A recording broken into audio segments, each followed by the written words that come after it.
Hello everyone, welcome to Sarvodaya classes. Sarvodaya classes में आप सभी का स्वागत है।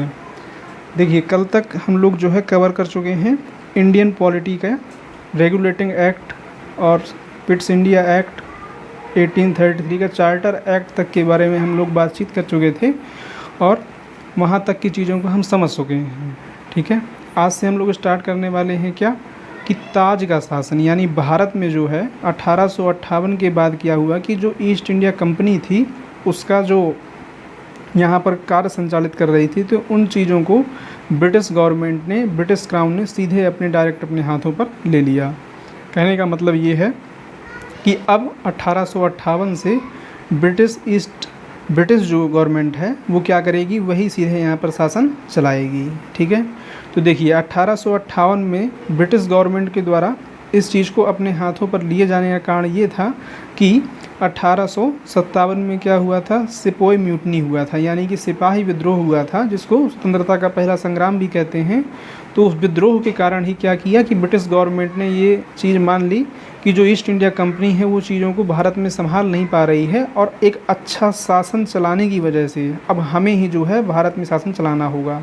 ठीक है, तो आज से हम लोग जो है इन चीज़ों को स्टार्ट करने वाले हैं, और आपसे एक ही रिक्वेस्ट है कि आप अगर चैनल पर नए हैं तो कृपया करके चैनल को सब्सक्राइब कर लीजिएगा। तो देखिए 1858 का जो एक्ट था, गवर्नमेंट ऑफ इंडिया एक्ट, उसमें कुछ प्रावधान किए गए थे। क्या प्रावधान किए गए थे वो मैं आपको समझाता हूँ, कैसी चीज़ें, कौन कौन से पॉइंट आपको दिमाग में रखने हैं जब आपको ये एक्ट समझना होगा। देखिए, गवर्नमेंट ऑफ इंडिया एक्ट कब लाया गया था, 1858 में लाया गया था। ठीक, और सबसे पहले इसमें प्रावधान ये किया गया कि इसमें क्या होगा, एक वायसराय को नियुक्त किया जाएगा जो कि क्या होगा, ब्रिटिश क्राउन का रिप्रेजेंटेटिव होगा।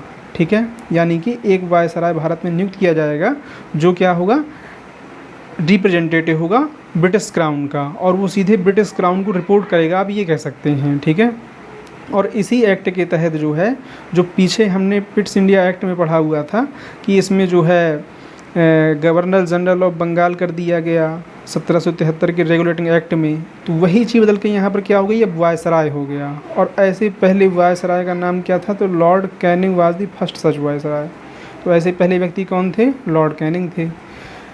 India become a direct British colony, और 1858 के एक्ट के आने के बाद जो है भारत क्या हो चुका था कि ब्रिटिश की एक डायरेक्ट कॉलोनी बन चुका था। हालांकि कॉलोनी पहले भी था, लेकिन पहले एक मुखौटा कंपनी के रूप में ईस्ट इंडिया कंपनी थी कि कंपनी ही यहाँ पर शासन कर रही है, लेकिन अब गवर्नमेंट ने क्या किया था कि डायरेक्ट अपने हाथों में चीज़ें ले ली थी। अगर सेकेंड पॉइंट की बात करें तो इस एक्ट को act of good government of India भी कहा जाता है, कि मतलब ये सरकार, ये एक्ट जो लाया गया है वो क्या है, भारत के शासन को अच्छा बनाने वाला अधिनियम है। यानी कि भारत में हम लोग जो है अच्छी गवर्नमेंट लेके आएंगे, अच्छे काम करेंगे वहाँ पर। ठीक है, it ended the dual government. जो पिट्स इंडिया एक्ट में दैध शासन की शुरुआत की गई थी, पीछे मैंने उन चीज़ों को एक्सप्लेन किया हुआ है पिछले लेक्चर में, कि कोर्ट ऑफ डायरेक्टर और बोर्ड ऑफ कंट्रोल जो बनाया गया था, जिसको ड्यूल गवर्नमेंट कहा गया, तो उस चीज़ को इस एक्ट ने आने के बाद समाप्त कर दिया। यानी कि it ended the dual government scheme initiated in Pitt's India Act. फिर थर्ड पॉइंट की बात करें तो power of companies court director were transfer to the secretary of state for India. यानी कि जो भी कंपनी की पावर होती थी, जो अभी तक किस में होती थी, कोर्ट ऑफ डायरेक्टर में होती थी। किस में होती थी, कोर्ट ऑफ डायरेक्टर में, राइट। तो वो सारी पावर जो हैं भारत में एक क्या किया गया, एक भारत राज्य सचिव का पद बनाया गया। ठीक है, एक भारत राज्य सचिव का, यानी कि secretary of state for India बनाया गया, जिसमें जितनी भी पावर थी ईस्ट इंडिया कंपनी की उनको ट्रांसफ़र कर दिया गया कि यानी यही व्यक्ति अब देखेगा। और वो जो व्यक्ति होगा वो ब्रिटिश पार्लियामेंट का क्या होने वाला था, एक मेंबर होगा। कहने का मतलब सिर्फ इतना सा है कि कोर्ट ऑफ डायरेक्टर की सारी पावर्स को ट्रांसफ़र करके सेक्रेटरी ऑफ स्टेट को दे दिया गया, जो भारत का सेक्रेटरी ऑफ स्टेट होगा, और वो सेक्रेटरी ऑफ स्टेट जो है ब्रिटिश पार्लियामेंट का एक मेंबर होगा। ठीक है, और इसी में और प्रावधान किए गए क्या कि he was provided with an advisory body, यानी कि उसको एक 15 सदस्यीय, जैसे पीछे हमने पढ़ा था ना कि 4 सदस्यीय काउंसिल थी, तो उसी तरह यहाँ पर क्या था कि उसको एक एडवाइजरी बॉडी होगी। कैसी होगी, एडवाइजरी होगी, यानी केवल ये सलाह दे सकेगी। और कितने सदस्यों की होगी, तो 15 मेंबर होंगे इसमें। ठीक है, तो ये क्या प्रावधान थे, गवर्नमेंट ऑफ इंडिया एक्ट 1858 के प्रावधान थे इसमें। ठीक है, और इस एक्ट के ज़रिए ही डॉक्ट्राइन ऑफ लैप्स यानी कि जो विलय की नीति थी, डॉक्ट्राइन ऑफ लैप्स थी, उसको भी ख़त्म कर दिया गया था, राइट। और the Indian civil service was to be constituted, और इसी के थ्रू ये प्रावधान किया गया कि इसके बाद क्या है, जो इंडियन सिविल सर्विस हैं उनको कॉन्स्टिट्यूट किया जाएगा और कंपनी में एडमिनिस्ट्रेशन के लेवल पर लोगों को इसमें भर्ती किया जाएगा। और इसमें ये भी प्रावधान था कि इसमें जो है भारत के लोग भी जो है पार्टिसिपेट कर सकते हैं, भाग इसमें ले सकते हैं, ठीक है। ये क्या थी, ये प्रावधान थे, ये पॉइंट थे किसके, गवर्नमेंट ऑफ इंडिया एक्ट 1858 के, कि 1858 में जो एक्ट लाया गया सिपाही विद्रोह के बाद, उसमें क्या क्या पॉइंट डाले गए थे, ठीक है। अब आगे देखिए, अब इसके बाद जो है इंडियन काउंसिल एक्ट 1861, यानी कि 1858 के बाद इंडियन काउंसिल एक्ट आया, कौन सा था, 1861 था। इस कानून में क्या कहा गया, या इस एक्ट में क्या कहा गया, viceroy nominated some Indian as non official member of his expanded council. अब देखिए पीछे अभी मैंने आपको बताया कि जो 1858 का भारत शासन अधिनियम था, उसमें क्या था कि एडवाइजरी काउंसिल बनाई गई थी 15 सदस्यों की। अब उसी काउंसिल को क्या किया गया, जो वायसराय की काउंसिल थी, एडवाइजरी काउंसिल थी, उसको एक्सपेंड किया गया। और एक्सपेंड कैसे किया गया, इसमें नॉन ऑफिशियल मेंबर को और उसमें लाया गया, जो कि क्या थे, भारतीय लोग होते थे, उनको इसमें और लाया गया, लोगों को शामिल किया है कह सकते हैं। और 1862 में, इन 1862 में लॉर्ड कैनिंग नॉमिनेटेड 3 इंडियन। ये प्रश्न बहुत पूछा जाता है कि 1862 में लॉर्ड कैनिंग ने निम्नलिखित में से किन किन को जो है नियुक्त किया था या नॉमिनेट किया था कह सकते हैं। तो इसमें 3 नाम देखने को मिलते हैं, Raja of Banaras, Maharaja of Patiala and sir Dinkar Rao in their council. कहने का मतलब ये है कि 1862 में लॉर्ड कैनिंग ने इन 3 भारतीयों को अपनी काउंसिल में नॉमिनेट किया था, ठीक है। और restored legislative making power of Bombay and Madras. तो 1773 के रेगुलेटिंग एक्ट के तहत आपको पीछे मैंने बताया था कि उसमें क्या हुआ था कि बॉम्बे और मद्रास जो है वो सबॉर्डिनेट बना दिए गए थे, किसके, बंगाल के। तो अब ये पावर जो उनकी लेजिस्लेटिव मेकिंग पावर थी, उसको दोबारा से क्या किया गया, रीस्टोर कर दिया गया। ये देखिए पॉइंट यहाँ पर लिखा हुआ है ना कि रीस्टोर्ड लेजिस्लेटिव मेकिंग पावर। तो उनकी जो लेजिस्लेटिव पावर थी उसको दोबारा से रीस्टोर कर दिया गया, यानी कि अब उनको स्वतंत्र कर दिया गया कि आप अपने प्रेसिडेंसी के लिए खुद से कानून बना सकते हैं। Establishment of new legislative council for Bengal, यानी कि नई लेजिस्लेटिव काउंसिल बनाई गई, विधान परिषद बनाई गई, कहाँ के लिए, बंगाल की बात करें तो 1862 में। नॉर्थ वेस्टर्न फ्रंटियर प्रोविंस यानी कि NWFP की बात करें तो 1866 में, और पंजाब की बात करें तो 1897 में, ठीक है। यहाँ पर नई क्या बनाई गई, लेजिस्लेटिव काउंसिल बनाई गई, और उनका टाइम पीरियड कब था ये मैंने यहाँ पर मेंशन किया हुआ है। और इसमें क्या प्रावधान किया गया, viceroy could make provision for convenient transaction of business in the council, यानी कि जो कार्य किए जाने हैं उनकी काउंसिल के थ्रू, तो उसमें कैसे प्रोविज़न होंगे या कैसे कैसे पॉइंट रहेंगे, वो पॉइंट जो है वायसराय अपने आप उनको पॉइंट को बना सकता था या उनको नियुक्त कर सकता था कह सकते हैं आप, ठीक है। It gave recognition to the portfolio system of Lord Canning of 1859। अच्छा, इस रिकॉग्निशन दिया गया था पोर्टफोलियो सिस्टम को। पोर्टफोलियो सिस्टम का मतलब ये होता है कि यानी कि किसी व्यक्ति को कहाँ कहाँ तक चुना जा सकता है या किन किन क्षेत्रों में काम के लिए लगाया जा सकता है। कहने का मतलब ये है सिंपल सा कि जो लॉर्ड कैनिंग थे उन्होंने 1859 में पोर्टफोलियो सिस्टम को रिकॉग्नाइज़ किया था। कहने का सिंपल से ये है कि एक सदस्य एक या एक से अधिक विभागों का भी प्रभारी बनाया जा सकता है, यानी कि एक मेंबर को एक जगह से और अदर जगह भी हम उसको व्यक्ति को चुन सकते हैं या बना सकते हैं, ठीक है। तो ये क्या था, portfolio system of Lord Canning था। अब देखिए इसमें ये भी किया गया था कि यदि इमरजेंसी पड़ती है, वैसे तो पीछे बताया गया कि ये काउंसिल है इसमें साथ में हेल्प करने के लिए, लेकिन यदि इमरजेंसी है तो वायसराय जो है बिना काउंसिल की अनुमति के या बिना काउंसिल की मीटिंग के क्या कर सकता है, एक ऑर्डिनेंस लेके आ सकता है। ऑर्डिनेंस का मतलब क्या होता है, अध्यादेश, ठीक है। एक ऐसा कानून लेकर के आ सकता है अगर वायसराय ज़रूरत समझता है। कहने का मतलब ये है कि पावर ज़्यादातर किसके हाथ में दी गई थी, वायसराय के हाथ में, ठीक। लेकिन साथ में इनको ये भी दिखाना था कि हम क्या है, लोगों का समर्थन भी ले रहे हैं, कि मतलब उसमें और भी लोग अपना सलाह भी दे रहे हैं, एडवाइजरी काउंसिल है, राइट। तो इसमें वायसराय को ये पावर दी गई कि इमरजेंसी पड़ने पर आप क्या है एक ऑर्डिनेंस बिल लेकर के आ सकते हैं। लेकिन साथ ही साथ ये भी कहा गया कि जो ऑर्डिनेंस होगा उसकी वैल्यू केवल 6 मंथ की होगी। जैसे कोई अध्यादेश लेके आया जाएगा तो केवल कितने दिन के लिए होगा, यानी कि 6 महीने के लिए होगा। आज की डेट में भी कोई प्रेसिडेंट कोई लेके आते हैं ऑर्डिनेंस तो वो 6 महीने के लिए ही होता है। 6 महीने के बाद वो लैप्स कर जाता है, या तो फिर उसको जो है दोबारा आपको पार्लियामेंट से अनुमोदन कराना होता है 6 महीने के बाद। ठीक है, तो ये किसके प्रावधान थे? ये प्रावधान थे आपका इंडियन काउंसिल एक्ट 1861 के। अब देखिए इंडियन काउंसिल एक्ट 1892 इस एक्ट के थ्रू क्या किया गया? तो इस एक्ट के थ्रू क्या किया गया, देखिए कि जो काउंसिल थी इसने एक्सपेंड कर दिया। क्या एक्सपेंड किया? नंबर ऑफ मेंबर, जो काउंसिल में मेंबर होते थे उन मेंबर्स की संख्या को और बढ़ा दिया गया, सेंटर लेवल पर भी और प्रोविंशियल लेवल पर भी। अच्छा, सेंटर काउंसिल भी होती थी और प्रोविंशियल काउंसिल भी होती थी। सेंटर मतलब केंद्र के लिए और प्रोविंशियल मतलब राज्यों के स्तर पर जैसे बात करते थे उस तरह से। ठीक है, लेकिन साथ ही साथ इस चीज़ को भी ध्यान में रखा गया कि जो मेजॉरिटी होगी वो हमेशा किसकी होगी? गवर्नमेंट मेंबर की ही होगी। गवर्नमेंट मेंबर का मतलब ये है कि जो ब्रिटिश के द्वारा चुने गए लोग होंगे या ब्रिटिश गवर्नमेंट के द्वारा चुने गए लोग होंगे उनकी संख्या ज़्यादा होगी, और जो प्रोविंशियल है उसमें संख्या ज़्यादा हो सकती है। जो भारत के लोग हैं जिनको चुनने का अवसर मिला हुआ है उनकी संख्या इसमें ज़्यादा हो सकती थी। ठीक है, member could now divide the budget, और अब ये भी प्रावधान किया गया है इसमें कि अब लोग जो है जो बजट लाया जा रहा है उसमें डिविड कर सकते हैं केवल। ठीक है, लेकिन उनको ना तो वोट देने का अधिकार दिया गया और ना ही फॉलो अप क्वेश्चन पूछने का अधिकार दिया गया कि अगर कोई बात रखी जा रही है तो उस बात के संदर्भ में कोई प्रश्न पूछ सकें, इस चीज़ की जानकारी, इस चीज़ का भी उसमें जो है अलाउ नहीं किया गया। Right, it has also the power of nomination of for non official member to central legislative council.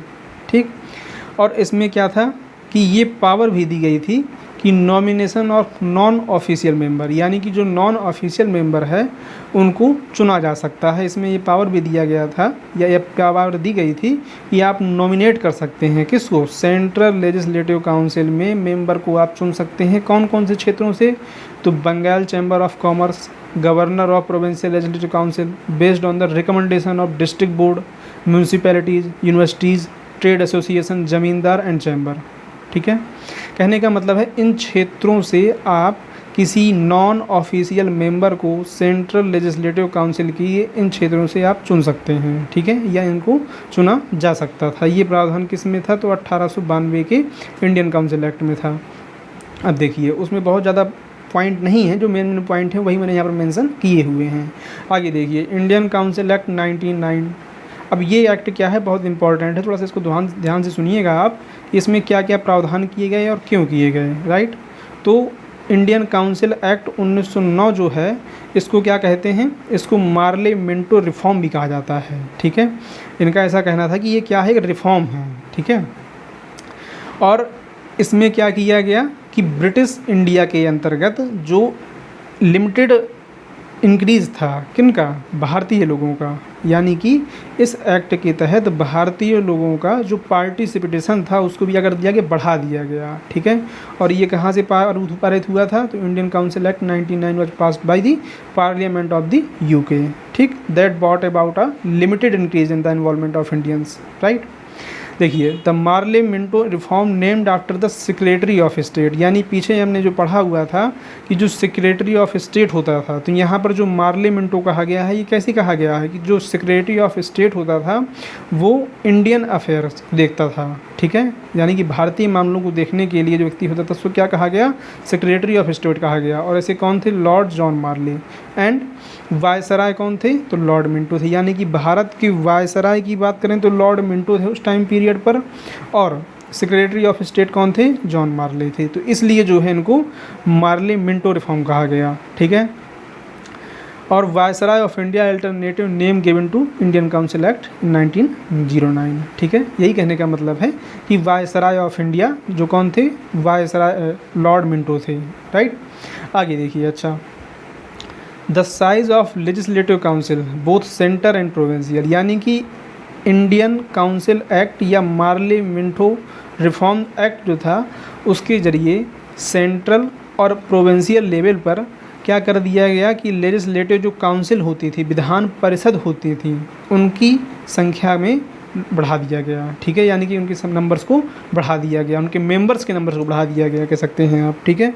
क्योंकि देखिए सेंट्रल काउंसिल भी होती थी और प्रोविंशियल काउंसिल भी होती थी, तो number of member in central legislative council was raised. और कितना बढ़ा दिया गया था, तो अगर सेंटर स्तर की बात करें तो सेंटर स्तर पर जो मेंबर्स की संख्या थी वो 16 से बढ़ा करके कितनी कर दी गई थी, लगभग 60 कर दी गई थी, यानी 16 से बढ़ा करके 60 कर दी गई थी। किस में, सेंट्रल लेजिस्लेटिव काउंसिल में, ठीक। अच्छा, और इस एक्ट ने क्या किया कि अलाउ किया, किस चीज़ को अलाउ किया, majority of non official member, ठीक है। कहने का मतलब मैंने आपको अभी ये बताया कि दो प्रकार की काउंसिल हैं यहाँ पर, एक सेंट्रल लेजिस्लेटिव काउंसिल है और एक कौन सी है, प्रोविंशियल काउंसिल है। तो जो सेंट्रल काउंसिल है उसमें तो मेजॉरिटी जो रहेगी वो गवर्नमेंट मेंबर की ही रहेगी, लेकिन जो प्रोविंशियल काउंसिल हैं, प्रांतीय विधान परिषदें कह सकते हैं, तो प्रांतीय विधान परिषदों में जो भारत के लोग थे, ये जो नॉन मेंबर थे, नॉन ऑफिशियल मेंबर थे, उनकी संख्या बढ़ सकती थी, यानी कि ज़्यादा हो सकती थी, क्योंकि उस काउंसिल को उतने ज़्यादा अधिकार नहीं होते थे।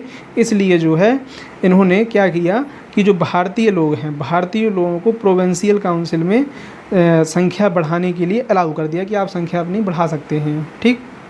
अच्छा, 1909 के जो एक्ट था ये इंडियन काउंसिल एक्ट, इसी काउंसिल एक्ट में सबसे पहले बात ये किसकी, सेपरेट इलेक्टोरेट की। सेपरेट इलेक्टोरेट मतलब क्या होता है कि यानी कि अलग से निर्वाचन के लिए अनुमति देने की, ठीक है। और इसी को कम्युनल रिप्रेजेंटेशन कहा जाता है। इसका मतलब ये था सिंपल सा कि जो मुसलमान हैं, उन मुसलमान व्यक्तियों के लिए केवल मुसलमान ही उनको वोट कर सकते हैं, ठीक है। Under this Muslim member were to be elected only by Muslim voter, यानी कि मुस्लिम मेंबर जो हैं केवल मुस्लिम वोटर से ही इलेक्टेड किए जा सकते हैं। द एक्ट लीगलाइज्ड कम्युनलिज्म, ठीक है, इसीलिए कहा गया कि ये क्या था, एक कम्युनल एक्ट था, ठीक है। And Lord Minto came to be known as the father of communal electorate, इसीलिए जो लॉर्ड मिंटो हैं उनको क्या कहा जाता है, फादर ऑफ कम्युनल इलेक्टोरेट कहा जाता है, right. It also provided for the separate representation of presidency, corporation, chamber of commerce, university and जमींदार, ठीक है। कहने का मतलब सिंपल सा इतना है कि इसने क्या किया कि सेपरेट रिप्रेजेंटेशन भी प्रोवाइड कराया। इसमें इस एक्ट के तहत ये प्रावधान किए गए कि जो प्रेसिडेंसी कॉरपोरेशन है, यानी कि जो यहाँ के रॉयल लोग थे, चैम्बर ऑफ कॉमर्स हैं, यूनिवर्सिटीज़ हैं और ज़मींदार हैं, इनके लोग भी इसमें शामिल हो सकते थे, या यहाँ से लोगों को भी चुना जा सकता था उस काउंसिल के लिए, ठीक है। आगे देखिए, गवर्नमेंट अनाउंस किया, गवर्नमेंट ने क्या, कॉन्स्टिट्यूशनल रिफॉर्म। अब हम लोग बात करने वाले हैं किसकी, इंडियन काउंसिल एक्ट 1919 की, 1919 की, ठीक है, सॉरी 1918 में जो है ये चीज़ लाया गया कि the government announce further constitutional reform in July 1918 known as Montagu Chelmsford reform और मॉन्टफोर्ड रिफॉर्म, यानी कि जो देखिए जो 1909 में लाया गया उनको कहा गया क्या, मार्लेमेंटो रिफॉर्म, और जो 1919 में लाया गया उसको कहा गया क्या, मॉन्टेग्यू चेम्सफोर्ड या मॉन्टफोर्ड रिफॉर्म। तो पहला क्वेश्चन तो यही बनता है कि इनके नाम क्या क्या हैं, कैसे दिए गए हैं, ठीक है। और इसमें क्या हुआ, इसमें ब्रिटिश गवर्नमेंट ने कहा कि हम क्या करने जा रहे हैं इस एक्ट के थ्रू, इस सेल्फ गवर्निंग इंस्टीट्यूशन को क्रमिक रूप से विकास करने जा रहे हैं भारत में, ठीक है, 1919 एक्ट के ज़रिए। The reform were outlined in the Montagu Chelmsford reform report prepared in 1980, यानी कि 1918 में जो है मॉन्टेग्यू चेम्सफोर्ड नाम की एक रिपोर्ट तैयार की गई थी, और उसी के आधार पर जो है ये 1919 का इंडियन काउंसिल एक्ट या गवर्नमेंट ऑफ इंडिया एक्ट 1990 लेकर के आया गया, ठीक है।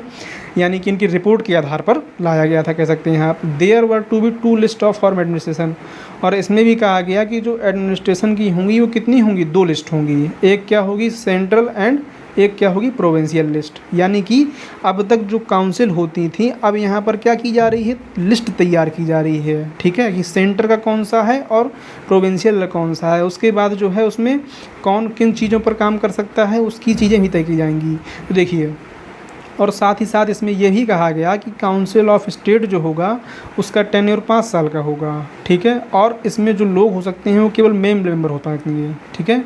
यानी कि काउंसिल ऑफ स्टेट में 5 साल के लिए लोग चुने जाएंगे और केवल मेल होंगे, ठीक है। जबकि अगर बात करें हम सेंट्रल लेजिस्लेटिव असेंबली की, ठीक है, यानी काउंसिल ऑफ स्टेट और सेंट्रल लेजिस्लेटिव असेंबली, ये दो बॉडी हैं जो सेंट्रल प्रोविंशियल लेवल पर अलग अलग काम कर रही थी, राइट। और यहाँ पर जो है इनका टेन्योर कितना होगा, 3 साल का होगा, ठीक है। तो ये प्रावधान किया गया है इंडियन काउंसिल एक्ट 1919 में। आगे और भी प्रावधान है, देखिए क्या क्या हैं।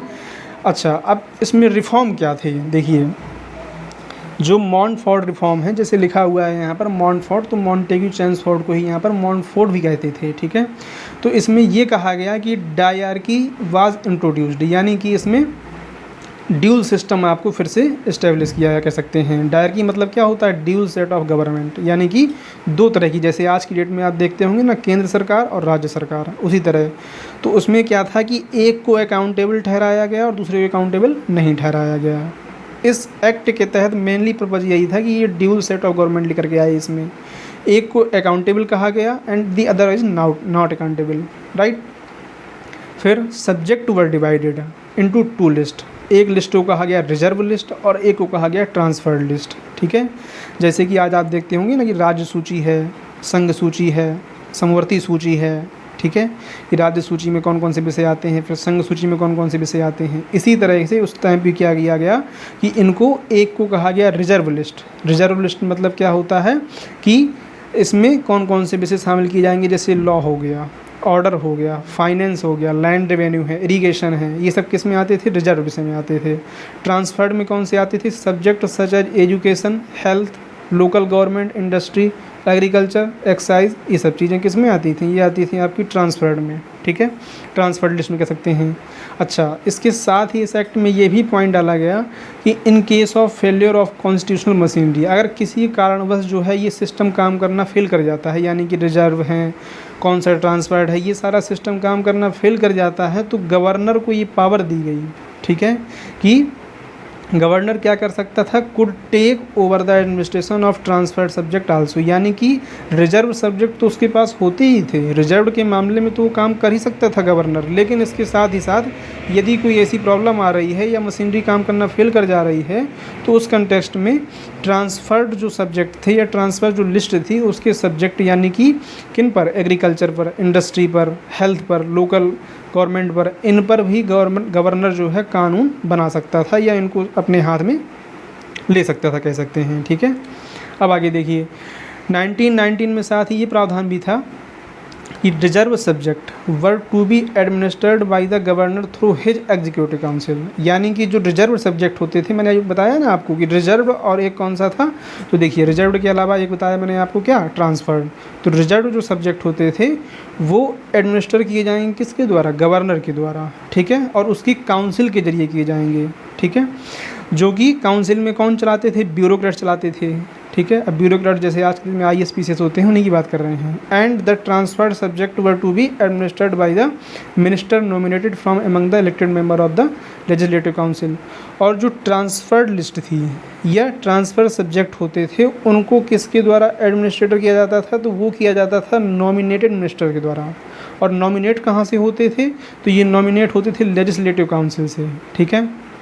और इनको कौन चलाता था, गवर्नर चलाता था, यानी कि रिजर्व सब्जेक्ट की बात करें तो वो गवर्नर उन पर कानून बना सकता था, और ट्रांसफर्ड की बात करें तो ट्रांसफर्ड में वो मिनिस्टर बनाते थे जो नॉमिनेट होते थे कहाँ सर, लेजिस्लेटिव काउंसिल से, ठीक।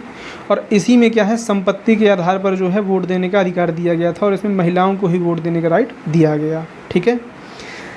दी वायसराय एग्जीक्यूटिव काउंसिल ऑफ 8, यानी कि जो वायसराय की काउंसिल होती थी जिसमें बताया गया ना रिजर्व सब्जेक्ट के लिए, तो 8 लोगों में से 3 वर टू बी इंडियन, यानी कि देखिए यहाँ पर भी टिक लगाई गई थी कि केवल 3 लोगों को ही दिया गया था। 5 लोग कहाँ से थे, गवर्नर के अकॉर्डिंग या ब्रिटिश क्राउन के लोग होते थे, जो उसमें मतलब क्या था कि 3 लोग हैं केवल भारतीय, तो उनका पार्टिसिपेशन देखा जाए तो 50% भी नहीं था, यानी कह सकते हैं कि 8 में से कम 4 लोग होंगे तभी तो 50% होगा ना, तो केवल 3 लोग भारतीयों को चुना जाता है ताकि उनकी मेजॉरिटी बनी रहे सेंट्रल लेवल पर, राइट।